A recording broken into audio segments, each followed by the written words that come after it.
লাউয়ের খোসা ফেলে না দিয়ে যদি আপনি একবার এভাবে ভেজে খেয়ে দেখেন তাহলে আর কখনোই আপনি লাউয়ের খোসা ফেলে দিবেন না, এত বেশি মজা হয় এই ভাজিটা। সো হ্যালো এভরিওয়ান, আসসালামু আলাইকুম। কী অবস্থা সবার, কেমন আছেন? আশা করি সবাই ভালো আছেন। আমিও আলহামদুলিল্লাহ ভালো আছি। তো ওই যে বললাম, লাউয়ের খোসা ফেলে না দিয়ে আমরা কিন্তু এইভাবেই ভেজে খাই আর অনেক বেশি মজা হয়। আগে জানতাম না, তো আগে তো ফেলেই দিতাম। আর একবার খাওয়ার পরে এখন মনে হয় যেন লাউয়ের খোসাটা যদি কচি হয় তাহলে কখনোই ফেলে দেই না, এভাবে চিংড়ি মাছ আর আলু দিয়ে ভেজে খাই, অনেক বেশি মজা হয়। আর লাউয়ের খোসার সঙ্গে আজকে হচ্ছে লাউটাকেও চিংড়ি মাছ দিয়ে রান্না করব, অন্য কোনো মাছ দিয়ে রান্না করব না। তো লাউয়ের তরকারিটা আমি অফ ক্যামেরায় বসিয়ে দিছি, প্রায় হয়ে গেছে। তো লাউ বসানোর পরে আমি এদিকে হচ্ছে ভাজিটাও বসিয়ে দিছি। তো এদিকে হচ্ছে আমি ভালোভাবে পেঁয়াজ মরিচ সব কিছু ভেজে নিয়েছিলাম, তারপর একটু চিংড়ি মাছ দিয়ে একটু হলুদের গুঁড়ি আর একটু লবণ দিয়ে দিলাম।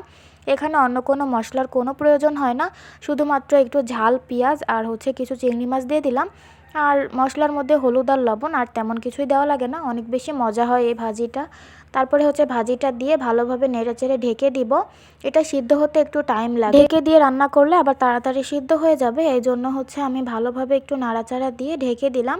আর এদিকে হচ্ছে কড়াইতে পরিমাণ মতো সব মশলা দিয়ে দিলাম। বরবটি আলু আর ট্যাংরা মাছের একটা ঝোল করব, তো মশলাটা ভালোভাবে কষিয়ে নিছি। এখন মাছগুলো দিয়ে দিব।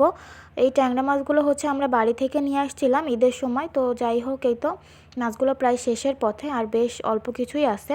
তো ভাবলাম যে আজকে রান্না করে ফেলি, অনেকদিন ফ্রিজে থাকলে আবার ভালো লাগবে না। তো মশলার সঙ্গে মাছগুলো ভালোভাবে কষিয়ে নিয়েছি। এখন হচ্ছে মাছগুলো নামিয়ে ফেলবো, নামিয়ে ভালোভাবে যে মশলাটা থাকবে ওই মশলার মধ্যে হচ্ছে বরবটি আলু কষিয়ে নিব। অনেকে এইভাবে কষানো মাছ না উঠিয়েই হচ্ছে এই কষানো মাছের মধ্যে তরকারি দিয়ে দেয়, তবে আমরা সবসময় কষানো মাছটা উঠিয়ে রাখি, যখন তরকারিটা সিদ্ধ হয়ে যায় সেই পর্যায়ে মাছটা আবার দিয়ে দিই। আসলে এক একজন এক এক রকম রান্না করে, তো এই জন্য এক একজনের রান্না এক এক রকম হয়। তো এদিকে হচ্ছে ভালোভাবে কিন্তু আমি কষিয়ে নিছি, কষিয়ে ঢেকে দিয়ে দিছি। ঢেকে দিলে বেশ কিছুক্ষণ যদি ঢাকা থাকে তাহলে অনেকটাই সিদ্ধ হয়ে যায়। আর এদিকে হচ্ছে লাউয়ের খোসা ভাজিটাও কিন্তু প্রায় হয়ে গেছে। মুনিয়া বুড়ির জন্য আবার একটু খিচুড়ি রান্না করব, তো একটু ঢ্যাঁড়স আর একটু আলু দিয়ে পরিমাণ মতো একটু একটু করে মশলা দিছি, যেহেতু ছোটো মানুষ বেশি তেল মশলা তো দেওয়া যাবে না, অল্প অল্প করে সব কিছু দিয়ে পানি দিয়ে দিছি একবারেই। আর এদিকে কিন্তু আমার তরকারিটা ভালোভাবে কষিয়ে নেওয়া হয়েছে, তো ঝোল পানি দিয়ে দিছিলাম। কিছুক্ষণ পরে মাছগুলো আর একটু জিরা বাটা দিয়ে দিলাম, দিয়ে ভালোভাবে নেড়েচেড়ে আবারও ঢেকে দিলে কিন্তু তরকারিটা একদমই হয়ে যাবে।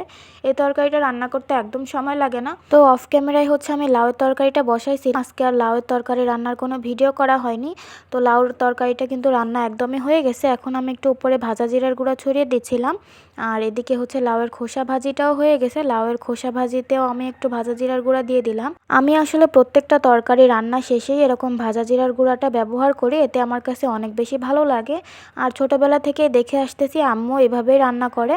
তো আজকের ভিডিওটা এই পর্যন্তই, সবাই ভালো থাকবেন, আল্লাহ হাফেজ।